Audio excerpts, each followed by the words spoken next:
Hello friends, warm welcome in this video, that is the innate immunity. In this video we will learn the physical or anatomical barriers of immune system. Friends, vertebrates are protected by both innate immunity and adaptive immunity.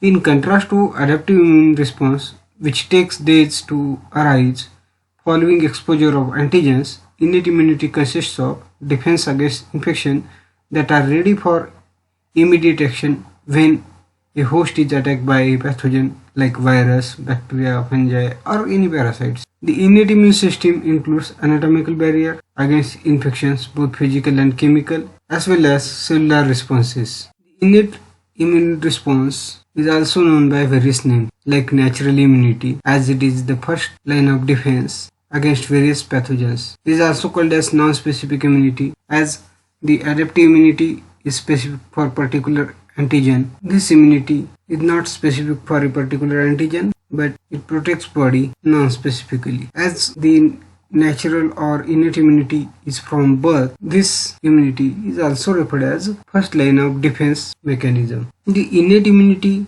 is characterized by various characters, depends on different parameters. To initiate a innate immunity, very less time is required, which may be in minutes or in few hours compared to the adaptive immunity, which requires few days. If we say the specificity of innate immunity, it is specific for molecules and molecular patterns associated with pathogens and molecules produced by dead and damaged cells. Whereas adaptive immunity is highly specific, discriminates between even minor differences in molecular structure of microbial and non-microbial molecules. If we see the diversity, a limited number of conserved germline encoded receptors are present, whereas in adaptive immunity, highly diverse, a very large number of receptors arising from genetic recombinations of a receptor genes in each individual. In innate immunity, the memory response is observed in invertebrate and mouse or human natural killer cells. But the memory response in adaptive immunity is persistent with a faster response of a greater magnitude on subsequent exposure. The self-non-self discrimination in innate immune system is perfect.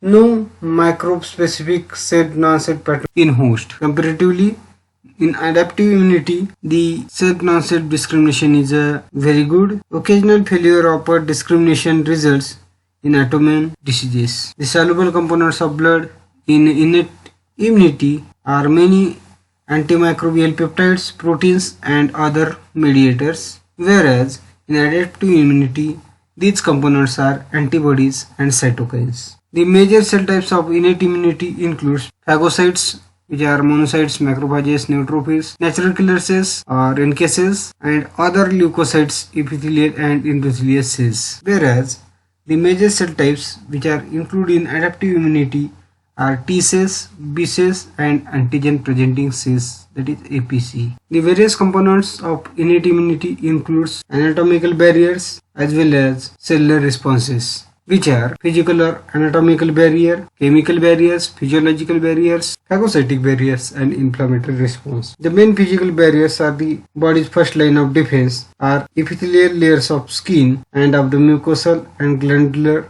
tissue surface connected to the body's openings.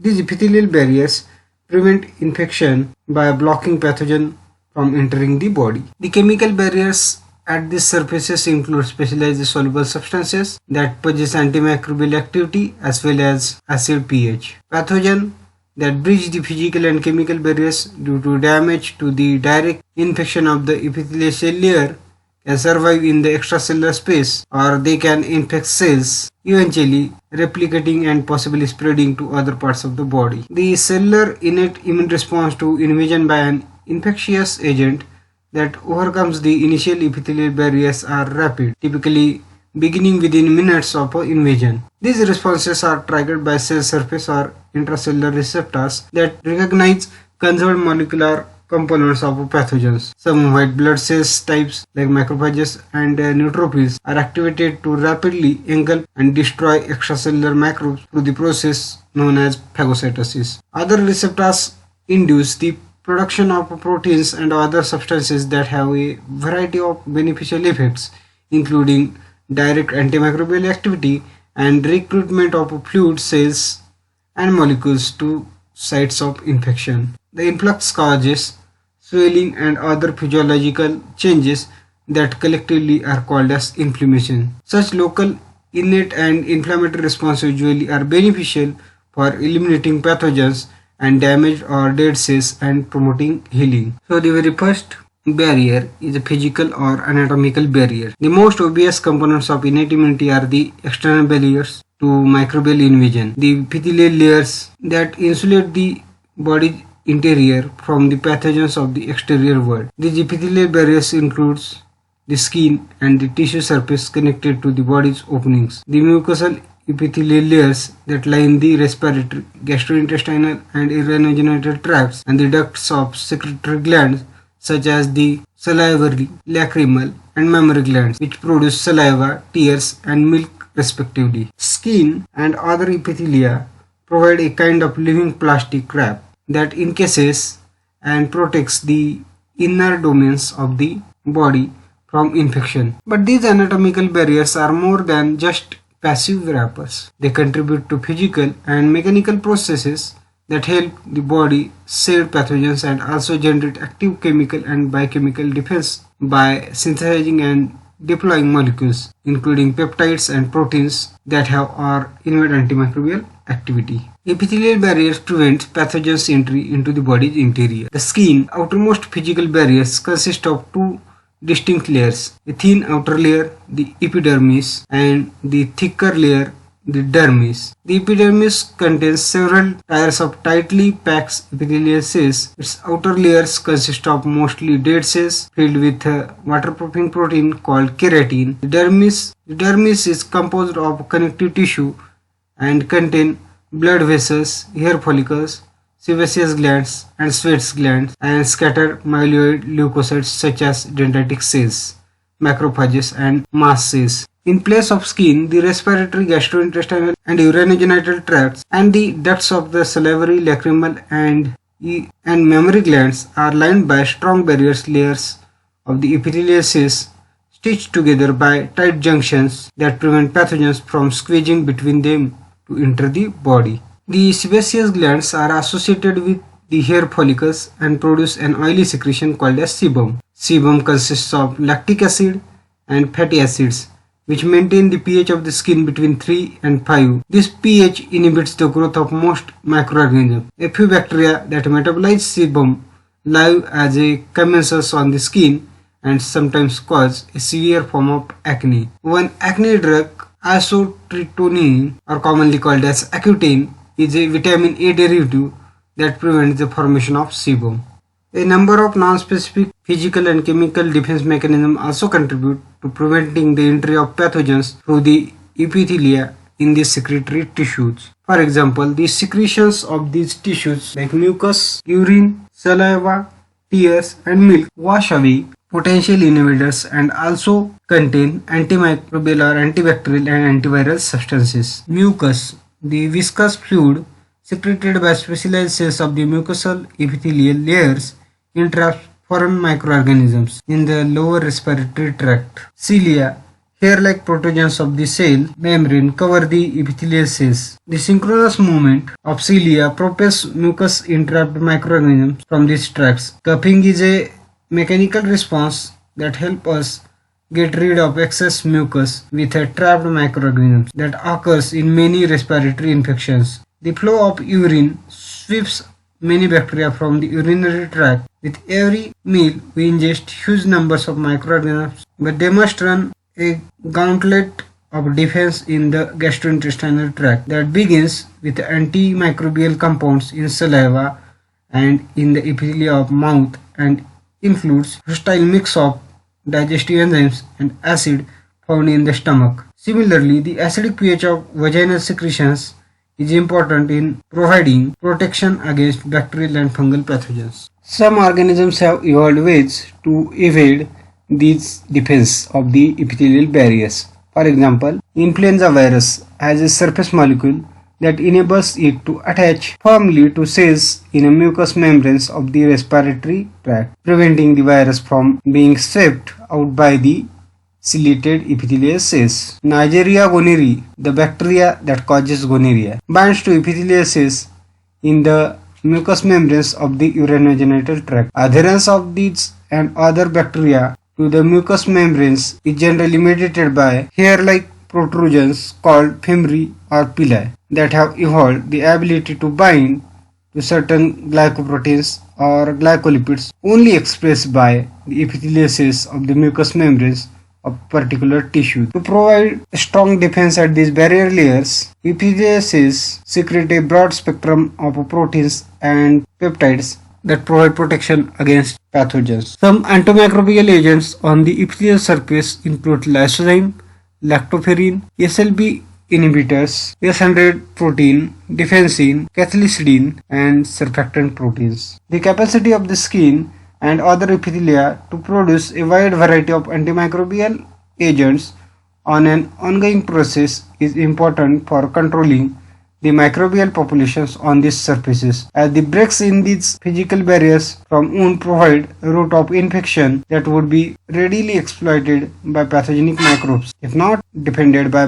biochemical means. Among the antimicrobial proteins produced by the skin and other epithelia in humans, several are enzymes and binding proteins that kill or inhibit growth of bacterial and fungal cells. Lysozyme is an enzyme found in saliva, tears, and fluids of the respiratory tract that cleaves the peptidoglycan components of bacterial cell walls, which leads to the lysis of the bacterial cell. Lactoferrin and calprotectin are two proteins that bind and sequester metal ions needed by the bacteria and fungi, limiting their growth. Lactoferrins are the mucosal or glandular secretions in milk, intestinal mucus, nasal or respiratory and urinogenital tracts. They bind and sequester ions, limiting growth of bacteria and fungi, disrupts the microbial membranes, and limits the infectivity of some viruses. Calprotectins are S100 proteins which are secreted by skin, mucosal or glandular secretions like tears, saliva, intestinal or nasal, respiratory and urinary tracts. It binds and sequesters divalent cations like manganese and zinc, limiting growth of bacteria and fungi. Among the many antibacterial agents produced by the human skin, recent research has identified psoricin, a protein of the S100 family, which also includes calprotectin, with a potent antibacterial activity against Escherichia coli, an enteric bacterial species. This finding answered a long-standing question: why is human skin resistant to colonization by E. coli despite exposure to it from fecal matter resulting from the lack of cleanliness or poor sanitization? As shown in this figure, the incubation of E. coli on human skin for as little as 30 minutes kills the bacteria. Antimicrobial proteins can show some specificity towards particular pathogens. For example, psoricin is a key antimicrobial for E. coli on the skin and also on the tongue. But as shown here, it does not kill Staphylococcus aureus, a major cause of food poisoning and skin infections. Whereas related protein calprotectin kills Staphylococcus aureus but not E. coli. Another major class of antimicrobial components secreted by skin and other epithelial layers is comprised of antimicrobial peptides, generally less than 100 amino acids long, which are ancient form of innate immunity present in vertebrates, invertebrate, plants, and even some fungi. The discovery that vertebrates can produce antimicrobial proteins come from the studies in frogs, where glands in the skin were shown to secrete peptides called manganines that have potent antimicrobial activity against bacteria, yeast and protozoans. Antimicrobial peptides generally are cysteine-rich, cationic, and amphipathic. Because of their positive charge and amphipathic nature, they interact with acidic phospholipids in lipid bilayers, disrupting membranes of bacteria, fungi, parasites, and viruses. they then can enter the microbes where they have other toxic effects such as inhibiting the synthesis of DNA, RNA or proteins and activating antimicrobial enzymes resulting in cell death. The main types of antimicrobial peptides found in humans are alpha and beta defensins and cathelicidin. Human defensins kills a wide variety of bacteria which includes E. coli, Staphylococcus aureus, Streptococcus pneumoniae, Pseudomonas aeruginosa and Haemophilus influenzae. Antimicrobial peptides also attack the lipoprotein envelope virus such as influenza virus and some herpes viruses. Defensins and cathelicidin LL37, which is the only cathelicidin expressed in humans, are secreted constitutively by epithelial cells in many tissues as well as stored in neutrophil granules where they contribute to killing phagocytized microorganisms. Recent studies have shown that human alpha-defensin antimicrobial peptides secreted into the gut by intestinal epithelial pan cells located in the deep valleys, that is crypts between the villi, are important for maintaining beneficial bacterial flora that are necessary for the normal intestinal immune system functions. The production of these antimicrobial peptides also can be induced in many epithelial and other cell types by the binding of microbial components to the cellular receptors. The epithelium of the respiratory tract secrete a variety of lubricating lipids and proteins called as surfactants. Those surfactant proteins, that is SPA and SPD, which are present in the lungs as well as in the secretions of some other mucosal epithelia, are members of class of microbe binding proteins called collectins. SPA and SPD bind differentially to sets of carbohydrate, lipid and protein components of microbial surfaces and help to prevent infection by blocking and modifying surface components and promoting pathogen clearance. For example, they differentially bind two alternating states of the lung pathogen Klebsiella pneumoniae that differ in whether or not they are coated with a thick polysaccharide capsule. SPA binds the complex polysaccharide coating many of the capsulated forms, while SPD only binds the exposed cell wall lipopolysaccharide of the non-capsulated form. So friends, in next video we will learn other forms of the barriers and the inflammatory response, the components of the innate immunity. Thank you.